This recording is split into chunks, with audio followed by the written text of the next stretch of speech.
बिस्मिल्लाहिर्रहमानिर्रहीम। अस्सलाम वालेकुम स्टूडेंट, आज हमारे पास जो टॉपिक है that is transport of gases. Transport of gases का मतलब क्या है?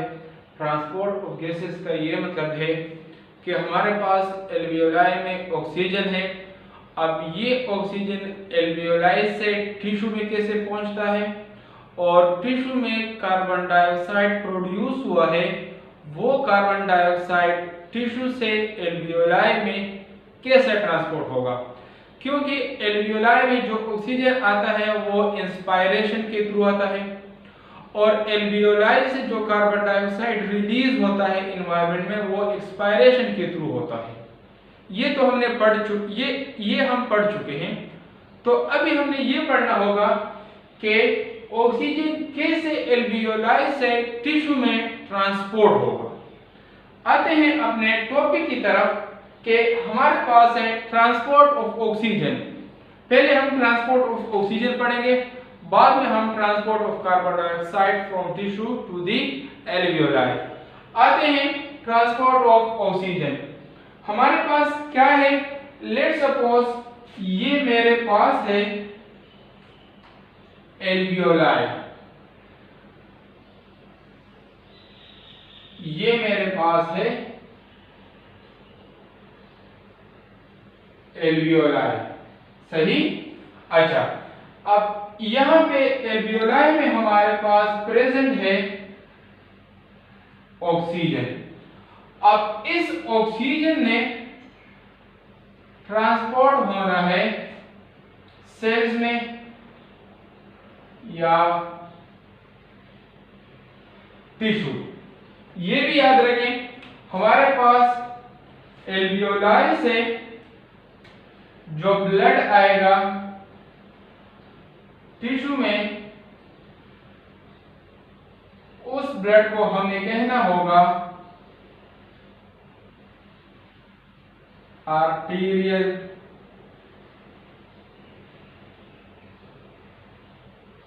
ब्लड। सिमिलरली वो ब्लड जो टिश्यू से जाएगा एल्वियोलाई में, उस ब्लड को हमें कहना होगा वेनस ब्लड, सही। अच्छा, अब क्या है कि एल्वियोलाई में हमारे पास ऑक्सीजन प्रेजेंट है। एल्वियोलाई में ऑक्सीजन का पार्शियल प्रेशर होता है P को P हमारे पास है partial pressure. Partial pressure of oxygen in alveoli is 100 mmHg। ये ऑक्सीजन का पार्शियल प्रेशर होता है। Similarly partial pressure of oxygen in arterial blood is 95 mm of Hg, while the partial pressure of oxygen in venous blood is 40 mm Hg। Clear? अब हम ये भी पढ़ चुके हैं कि एल्वियोलाई के सराउंडिंग में कैपिलरीज होते हैं और कैपिलरीज में ब्लड होता है, हमारे पास होता है दैट इज हीमोग्लोबिन, आरबीसी होते हैं और आरबीसी के ऊपर हमारे पास होते हैं हीमोग्लोबिन। अब हमारे पास क्या है? जैसे ही ये ब्लड एल्वियोलाई के सराउंडिंग में आता है तो हमारे पास एल्वियोलाई में ऑक्सीजन का पार्शियल प्रेशर है that is 100 mm of Hg। लेकिन इन कैपिलरीज में हमारे पास जो ऑक्सीजन का पार्शियल प्रेशर है दैट इज 95। इट्स मीन कि एल्वियोलाई में ऑक्सीजन का पार्शियल प्रेशर ज्यादा है और आर्टीरियल ब्लड में ऑक्सीजन का पार्शियल प्रेशर कम है। So due to high partial pressure oxygen will easily diffuse from alveoli into arterial blood। Clear? जैसे ऑक्सीजन आर्टीरियल ब्लड में इंटर होगा तो इंटर होने के बाद ऑक्सीजन या तो ब्लड प्लाज्मा में डिसॉल्व हो जाएगा या हीमोग्लोबिन के साथ बाइंड हो जाएगा। दोबारा सुने, due to high partial pressure of oxygen in alveoli, oxygen will easily diffuse from the alveoli into arterial blood. अब यहां पे फिर दो प्रोसेस के थ्रू, टू ऐसे प्रोसेस है जिसके बाद ऑक्सीजन टिश्यू तक पहुंचेगा, या तो प्लाज्मा में डिसॉल्व हो जाएगा या हीमोग्लोबिन के साथ कंबाइन हो जाएगा इन the form of oxy haemoglobin. लेकिन जो ऑक्सीजन टिश्यू तक पहुंचता है वो 97% ऑक्सी हीमोग्लोबिन के थ्रू पहुंचता है, और हमारे पास जो 3% ऑक्सीजन ट्रांसपोर्ट होता है that is in dissolve form plasma में। अब हमारे पास क्या है, हम आते हैं पहले ऑक्सी हीमोग्लोबिन के थ्रू कि ऑक्सीजन किस तरह हीमोग्लोबिन के साथ कंबाइन होता है। तो जैसे ही ऑक्सीजन एंटर हो जाएगा आर्टेरियल ब्लड में, तो यहाँ पे हमारे पास ऑक्सीजन हीमोग्लोबिन के साथ कंबाइन हो जाएगा। देखिए हमारे पास हीमोग्लोबिन जिसको हम Hb से रिप्रेजेंट करते हैं और हमारे पास होगा ऑक्सीजन। तो दोनों जैसे ही कंबाइन होंगे हमारे पास बन जाएगा HbO2। लेकिन यहाँ पे हमारे पास 1 हीमोग्लोबिन कैरी 4 ऑक्सीजन मॉलिक्यूल। हमारे पास हीमोग्लोबिन कैरी करता है 4 ऑक्सीजन मॉलिक्यूल, क्योंकि हीमोग्लोबिन के साथ 4 आयरन एटम है, तो हर आयरन एटम एक ऑक्सीजन कैरी करता है, तो 4 आयरन एटम है, तो हमारे पास 4 ऑक्सीजन मॉलिक्यूल कैरी होंगे। अब हमारे पास क्या है, अगर हम अब यहाँ पे तो हीमोग्लोबिन ऑक्सीजन को कैरी कर रहा है, लेकिन ब्लड हमारे पास एक अमाउंट का एक ब्लड कितना ऑक्सीजन कैरी करता है। अगर हम लेंगे 100 ml ऑफ आर्टीरियल ब्लड लेंगे, अगर हम 100 ml ऑफ आर्टीरियल ब्लड लेंगे तो 100 ml ऑफ आर्टीरियल ब्लड में हमें मिलता है 19.4 ml ऑफ ऑक्सीजन। अगर हम 100 ml आर्टीरियल ब्लड लेंगे तो इसमें हमें मिलेगा 19.4 ml ऑफ ऑक्सीजन। क्लियर? ये हमारे पास 20B हो सकता है अगर हमारे पास पार्शियल प्रेशर 100 हो। अगर यहाँ पे पार्शियल प्रेशर 100 होगा तो फिर हमारे पास 100 ml में 20 ml, लेकिन अगर पार्शियल प्रेशर हमारे पास 95 है तो फिर 100 ml में हमें मिलेगा 19.4 ml ऑफ ऑक्सीजन, क्योंकि पार्शियल प्रेशर जब डिक्रीज होगा तो कैरिंग कैपेसिटी भी डिक्रीज। देखिए अगर पार्शियल प्रेशर 95 है तो 100 ml में 19.4 ml ऑफ ऑक्सीजन होगा, लेकिन अगर पार्शियल प्रेशर हमारे पास 100 है तो यहाँ पे फिर हमें 20 ml ऑफ ऑक्सीजन मिलेगा, लेकिन यहाँ पे पार्शियल प्रेशर डिक्रीज हो जाता है। क्लियर? अच्छा, अब अगर हम 100 ml ले लें, अब 100 ml में हमारे पास कितना हीमोग्लोबिन है, अब इसी चीज को प्रूव करते हैं कि किस तरह 100 ml में हमारे पास 19.4 ml ऑफ ऑक्सीजन होगा। देखिए अगर हम लेते हैं कि 100 ml में हमारे पास कितना हीमोग्लोबिन प्रेजेंट है। देखिए हमारे पास क्या है, अगर हमारे पास 1 ग्राम ऑफ हीमोग्लोबिन है तो ये कैरी करता है 1.34 ml of oxygen. 1 gram of haemoglobin carry 1.34 ml of oxygen. Clear? और हमें ये भी पता है कि 100 ml of arterial blood, 100 ml of arterial blood contain 15 gram of haemoglobin. 100 ml में हमारे पास कितना है, 15 ग्राम ऑफ हीमोग्लोबिन।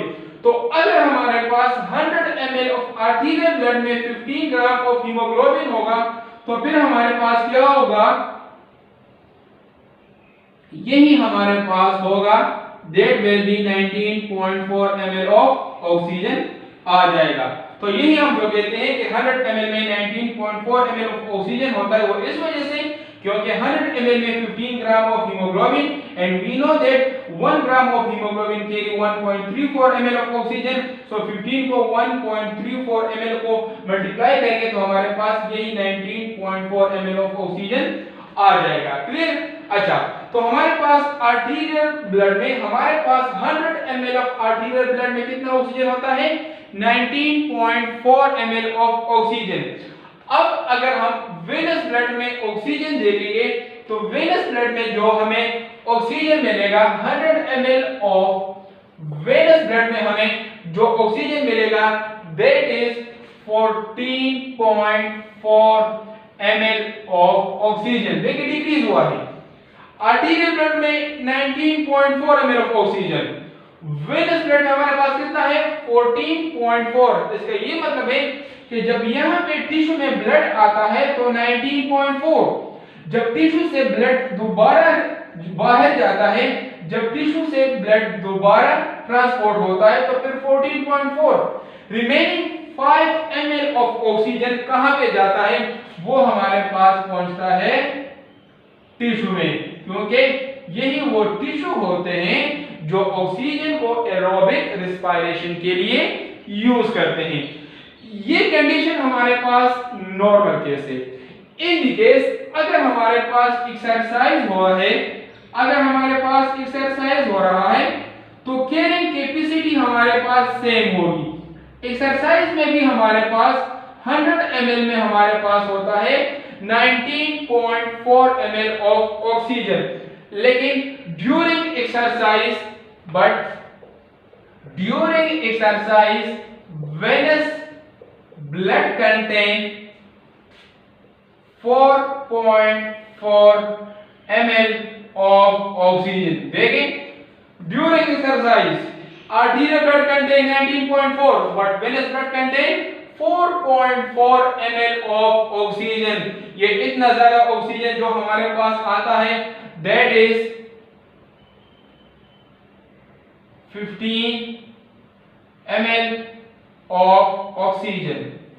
ये वही ऑक्सीजन है जो इसको टिश्यू यूज करेंगे। क्लियर? अच्छा, ये भी याद रखें कि ड्यूरिंग एक्सरसाइज हमारे पास जो पार्शियल प्रेशर होता है वो 40 mmHg से डिक्रीज होके पहुंच जाता है दैट इज 18 mmHg, बट याद रखिए ये ड्यूरिंग एक्सरसाइज होगा। तो देखिए नॉर्मल केस में टिश्यू कितना ऑक्सीजन लेते हैं आर्टीरियल ब्लड से? 5 ml, but during exercise tissue जो ऑक्सीजन लेते हैं that is 15 ml of oxygen. Clear? ये हमारे पास transport of oxygen in the form of oxyhaemoglobin form. अब हम आते हैं transport of oxygen through blood plasma. हमारे पास एल्वियोलाई से ऑक्सीजन टिश्यू में जब पहुंचता है डिसॉल्व फॉर्म में तो वो जस्ट 3% होता है, क्योंकि ऑक्सीजन बहुत कम डिसॉल्व होता है प्लाज्मा में। क्लियर? यहां पे भी हमारे पास वही कंडीशन होगी कि हमारे पास इन दी केस नॉर्मल केस में हमारे पास ऑक्सीजन कितना होगा? देखिए ड्यूरिंग नॉर्मल कंडीशन में हमारे पास क्या होगा? इन द नॉर्मल कंडीशन में हमारे पास arterial blood contain 0.29 ml of oxygen. मतलब ये है कि अगर हम 100 ml ऑफ आर्टीरियल ब्लड लेंगे, तो इसमें हमें सिर्फ 0.29 ml ऑफ ऑक्सीजन मिलेगा। अगर हम वेनस ब्लड लेंगे तो वेनस ब्लड में हमें अगर हम 100 ml ऑफ वेनस ब्लड लेंगे तो इसमें हमें मिलेगा 0.17 ml ऑफ ऑक्सीजन। देखिए 100 ml of arterial blood contain 0.29 ml of oxygen in dissolved form, while the 100 ml of venous blood contain 0.17 ml of oxygen in dissolved form। अब हमारे पास जो 0.29 और 0.17 तो इसमें जो डिफरेंसेस है that is 0.17 ml of oxygen. ये 0.12 ml ऑफ ऑक्सीजन कहां पे गया हुआ है? दैट इज टिश्यू में हमारे पास गया हुआ है। क्लियर? अच्छा, सिमिलरली अगर हमारे पास एक्सरसाइज के टाइम है तो एक्सरसाइज के टाइम हमारे पास कितना ऑक्सीजन डिसॉल्व फॉर्म में ट्रांसपोर्ट होता है? तो during exercise 100 ml of arterial blood contain 0.3 ml of oxygen in dissolved form. Again, during exercise 100 ml of arterial blood contain 0.3 ml of oxygen, while similarly venous blood during exercise contain 0.12 ml of oxygen. देखिए, exercise के time venous blood में oxygen dissolve form में 0.12, while arterial blood during exercise contain 0.3 ml of oxygen in dissolved form। तो 0.3 और 0.12 ml के दरमियान जो differences है that is about 0.8 ml of oxygen. तो हमारे पास एक्सरसाइज के time 0.18 ml of oxygen tissue में ट्रांसपोर्ट होता है, जबकि नॉर्मल केस में हमारे पास जो डिसॉल्व फॉर्म में ट्रांसपोर्ट होता है that is 0.0 ml of oxygen. तो ये रहा हमारे पास आज का topic that is transport of oxygen from the alveoli into tissue.